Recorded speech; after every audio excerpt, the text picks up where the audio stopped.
Hello friends, आज की ताज़ा खबरों में आप सभी का स्वागत है। झारखंड की तमाम छोटी बड़ी खबर इस वीडियो में देखने को मिलेगी। सबसे पहले बड़ी खबर, पारा शिक्षकों की नियमावली बनाने के लिए कमेटी गठित है। एक बड़ी खबर की राज्य में समग्र शिक्षा अभियान के तहत कार्यरत 65,000 पारा शिक्षकों को बिहार के तर्ज पर नियोजित करने और वेतनमान देने को लेकर नियमावली बनाने की कवायद तेज हो गई है। स्कूली शिक्षा और साक्षरता विभाग के सचिव राजेश शर्मा के निर्देश पर झारखंड शिक्षा परियोजना परिषद ने राज्य परियोजना निदेशक शैलेश कुमार चौरसिया की अध्यक्षता में कमेटी गठित कर दी है। कमेटी को 23 अगस्त तक पारा शिक्षकों के लिए वेतनमान आधारित संपूर्ण मानदेय और सेवा शर्तों के लिए बिहार के तर्ज पर नियमावली का प्रथम प्रारूप तैयार करने को कहा गया है। तैयार नियमावली को 23 अगस्त की शाम विभागीय सचिव के आकलन और समीक्षा के लिए प्रस्तुत किया जाएगा और इस पर विभाग के सुझाव और निर्देश प्राप्त कर निर्धारित समय सीमा के अंदर इसे अंतिम रूप दिया जाएगा। इसी के साथ ही अगली बड़ी खबर, मौसम विभाग से आज रांची समेत कई जिलों में भारी बारिश की संभावना। झारखंड में आज मानसून के सक्रिय रहने का पूर्व अनुमान है। आज के दिन झारखंड के हर जिले में बारिश की संभावना जताई गई है। पूर्णिमा के दिन मध्य झारखंड और उत्तरी झारखंड और उत्तर पूर्वी क्षेत्र के जिलों में तेज बारिश और वज्रपात होने की संभावना है। मौसम विभाग से मिली जानकारी के अनुसार रांची, खूंटी, कोडरमा, बोकारो, रामगढ़, हजारीबाग, पूर्वी सिंहभूम, सरायकेला, खरसवा, देवघर, पलामू, गढ़वा, धनबाद में भारी बारिश हो सकती है। इसी के साथ ही अगली बड़ी खबर, झारखंड कोरोना अपडेट्स। झारखंड में पिछले 24 घंटे के दौरान कोरोना के 18 नए मरीज मिले हैं, जिसमें धनबाद से 1, पूर्वी सिंहभूम से 1, खूंटी से 3, रामगढ़ से 1 और रांची से 12 नए मरीज मिले हैं।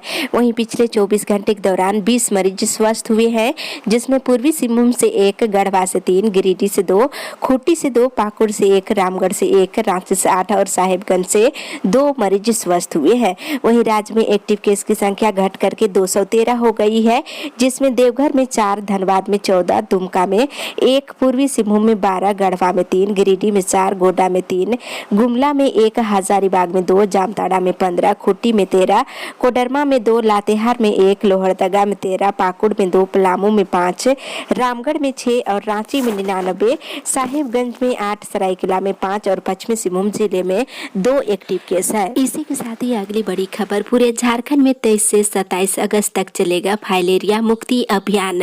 स्वास्थ्य विभाग की ओर से राज्य के विभिन्न जिलों में फाइलेरिया की रोकथाम को लेकर मास्क ड्रग्स एडमिनिस्ट्रेशन कार्यक्रम का आयोजन 23 से लेकर 27 अगस्त तक किया जाएगा। इस अभियान के तहत रांची जिले में कुल 27,93,252 लोगों को गोलियां खिलाई जाएगी।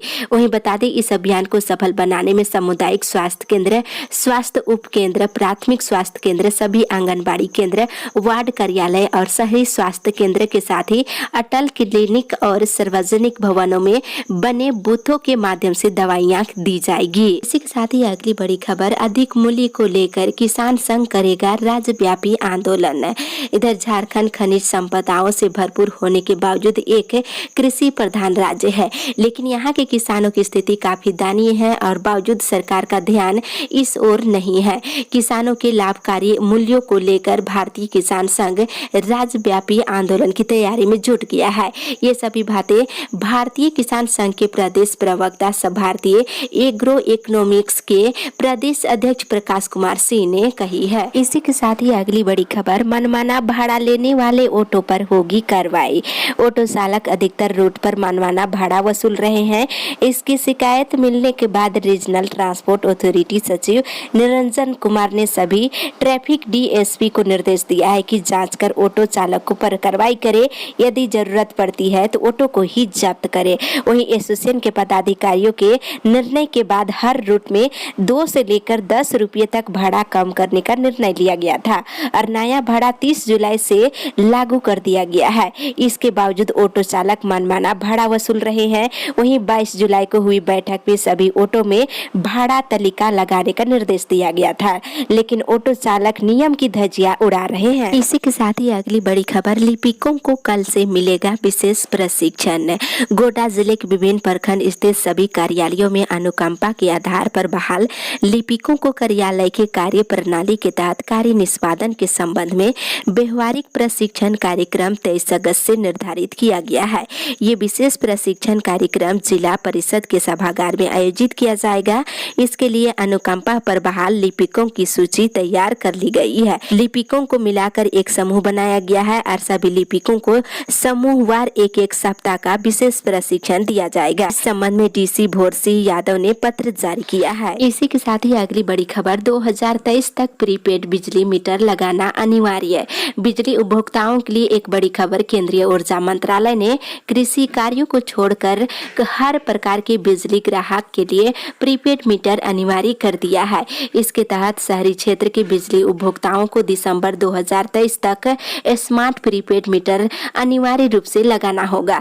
राज्यों को विशेष परिस्थितियों में अधिकतम दिसंबर 2024 तक और बचे गए ग्रामीण या अन्य क्षेत्रों के उपभोक्ताओं को मार्च 2025 तक स्मार्ट प्रीपेड मीटर लगा लेना होगा। केंद्रीय ऊर्जा मंत्रालय ने 17 अगस्त को इसको लेकर के गजट अधिसूचना जारी कर दी है। पहले चरण में रांची, धनबाद, जमशेदपुर और मेदिनीनगर में स्मार्ट प्रीपेड मीटर लगाने की योजना बनाई गई है। वहीं दूसरी ओर शिक्षकोत्तर कर्मियों ने प्राचार्य को सौंपा ज्ञापन। गोड्डा कॉलेज परिसर में शनिवार को शिक्षकोत्तर कर्मियों ने मांगों के समर्थन में शिक्षकोत्तर कर्मचारी संघ के बैनर तले प्राचार्य को मांगों से संबंधित मांग पत्र सौंपे हैं। वही कर्मियों की मांगों में 7वें वेतनमान लागू करने और 1 जनवरी 1996 के तहत एसीपी और एमएसीपी लागू करने और 5वीं 6ठी वेतनमान में जिनका निर्धारण नहीं हुआ है उसका निर्धारण करने की मांग की गई है। इसी के साथ ही अगली बड़ी खबर, स्कूली बच्चों का बनवाया जाएगा आधार कार्ड।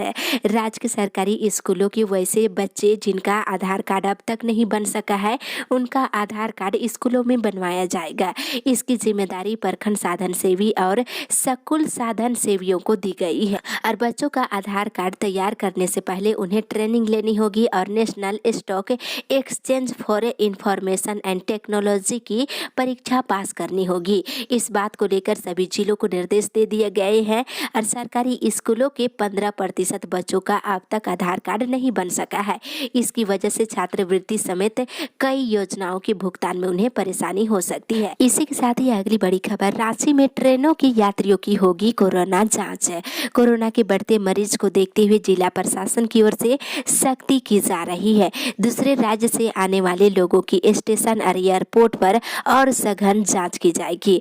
दूसरे राज्य से आने वाले सभी ट्रेनों की यात्रियों की जांच की जाएगी। फिलहाल स्टेशन पर प्रतिनियुक्त जांच टीम बेंगलुरु, पुणे, केरल, दिल्ली और मुंबई से आने वाली ट्रेनों के यात्रियों की जांच कर रही है, लेकिन उन्हें सभी ट्रेनों के यात्रियों को जांच करने का निर्देश दिया गया है। स्टेशनों पर जांच टीम की संख्या बढ़ाई भी जाएगी। इसी के साथ ही अगली बड़ी खबर, झारखंड में सहकारिता का होगा कायाकल्प, बढ़ेगा रोजगार। राज्य सरकार केंद्र सरकार के 850 करोड़ रुपए से राज्य की सहकारिता का कायाकल्प करने जा रही है। इसकी न सिर्फ योजनाएं बनी है बल्कि कृषि एवं सहकारिता विभाग द्वारा इसकी पूरी तैयारी भी कर ली गई है।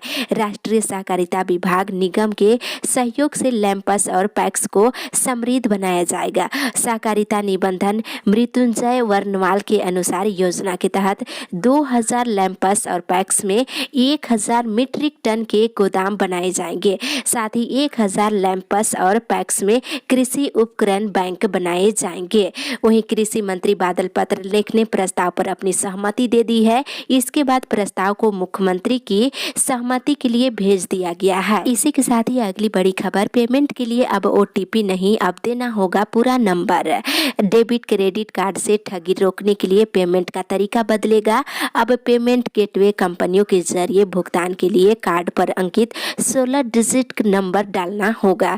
अभी ओटीपी या सीवीवी नंबर से ही भुगतान हो जाता है। जनवरी से नया सिस्टम लागू हो जाएगा। रिजर्व बैंक ने डेबिट क्रेडिट कार्ड के जरिए बढ़ती धोखाधड़ी की घटनाओं को रोकने के लिए बैंकों और पेमेंट गेटवे कंपनियों को सुरक्षा के निर्देश दिए हैं। वहीं दूसरी ओर बाढ़ पीड़ितों के लिए राहत कार्य हो तेज। भाकपा ने साहिबगंज जिले के बाढ़ प्रभावित क्षेत्रों में सरकारी राहत को अपर्याप्त बताते हुए सरकार से मांग किया है कि बाढ़ राहत के काम में और तेजी लाया जाए।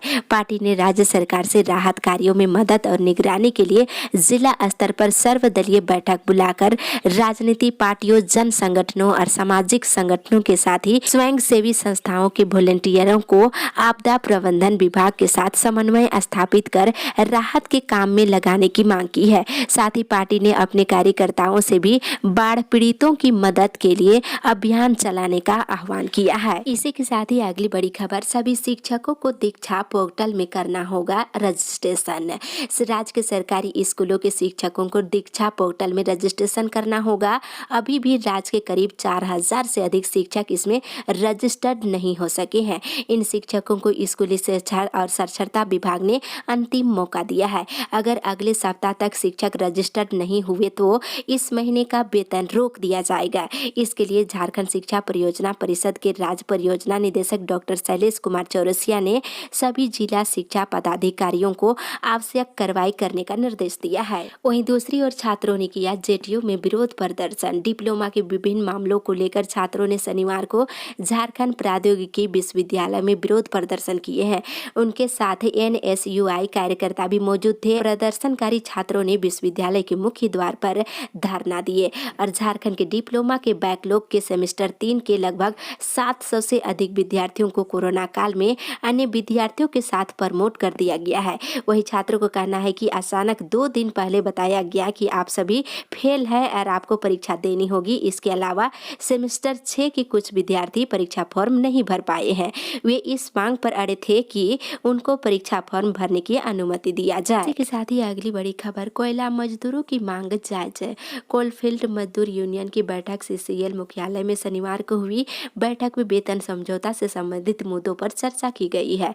बता दें, वेतन समझौता 1 जुलाई 2021 से लागू होना है और श्रमिक संगठन 50% वेतन बढ़ोतरी की मांग कर रहे हैं। ये मजदूरों का हक है और उन्होंने कहा कि कोरोना काल में भी अपनी जान की परवाह न करते हुए मजदूरों ने अपने दायित्व का निर्वहन किया है, जिसके चलते कंपनी का मुनाफा बढ़ा है। वहीं दूसरी ओर मैथिली समेत अन्य राजभाषा प्रतियोगिता परीक्षा में हो शामिल। विद्यापति स्मारक समिति ने रांची की विधायक और पूर्व मंत्री CPC से मैथिली को जनजातीय भाषा की सूची में शामिल करने की मांग विधानसभा के मानसून सत्र में करने का आग्रह किए हैं। समिति के प्रतिनिधियों ने शनिवार को विधायक CPC से भेंट की और ज्ञापन सौंपे हैं। इसी के साथ ही अगली बड़ी खबर, सेल में प्रोन्नति को अब होगी परीक्षा। इधर बता दें, महारत्न कंपनी सेल में कार्यरत अधिकारियों को अब प्रमोशन लेने के लिए ऑनलाइन परीक्षा देनी होगी।